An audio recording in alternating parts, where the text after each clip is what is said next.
দুগ্গাকে দমে মনে ধরল। একদিন বাতর পায়ে বলেই দিলাম পরাণের কথাটা। ও বললে, এটা তো নিয়ম লয়, ছিলারাই মিয়াদের প্রস্তাব দেয়। আমি হাসতে হাসতে বললাম, তুমি কবে ভালোবাসার কথাটা বলবে? আমি হাপিত্তেশ করে বসে থাকবো কেনে? মেয়ারা কম কিসে? মেয়া লোকে কথাটা পাইলে কি ভালোবাসাটা কম পড়বে, নাকি ভালোবাসার কপালে বিষ ফোঁড়া চচ্চড়াবে? ইয়ার পর পরাণের পাখি দুটা মাখা মাখি সাইরে যখন ভাবলে একটু বাসা বাঁধবে খড় কুটা বুনে বুনে, হামকেই যাইতে হইল ওর বাপ মায়ের খানে। ও বললে, এটা তো নিয়ম লয়, ছিলারাই মিয়াদের বাপের খানে যায়।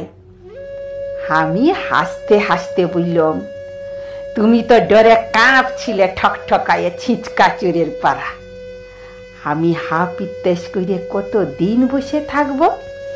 আর মিয়ারা কমি বা কিসে? মিয়া লোকে কথাটা পাইলে কি ওই পাহাড়টার মাথাটা লিচু হয়ে যাবে, লোকি বিহার বাসরে হুড়াল সামাইবে।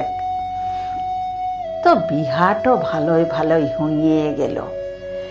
কিন্তু একদিন সাঁঝের বেলা বাপের ঘর থেকে ফিরার কালে চোরগুলা রাস্তা আটকালে।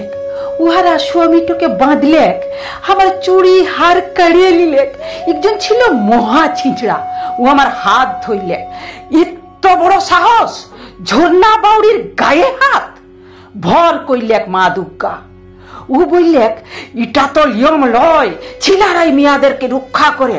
আমি হাসতে হাসতে বললাম, বটে তো মহিষাসুরকে মেরেছিল কোন ছিলা? ওটা মা দুর্গা মাইয়া ছিল, ভুলে গেছ? কেনে মেয়েরা কম কিসে? মেয়া লোকে ছিলাদের বাঁচালে ছিলাদের সম্মান যাবে, নাকি ভালোবাসার কপালে বিষ ফোঁড়া চচ্চড়াইবে? আমার স্বামীটার তখন বিকার বটে।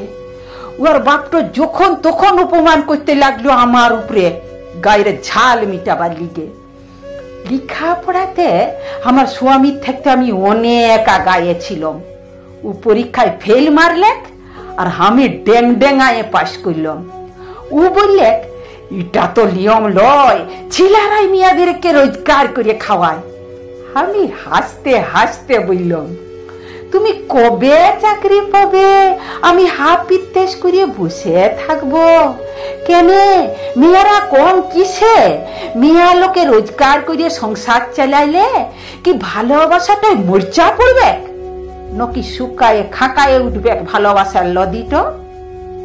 তুমি শুধু তোমার হাতটা সরাই লিও না গো।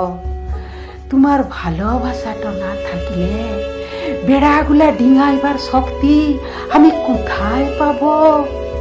থকে গেলে মা দুর্গা যেমন সুরাটা চুমকাইছিল, আমিও তেমন তোমার ভালোবাসাটা চুমকাইয়ে খাবো। ওটাই তো আমার সুরা গো, ওটাই আমার তাকত, ওটাই আমার তাকত।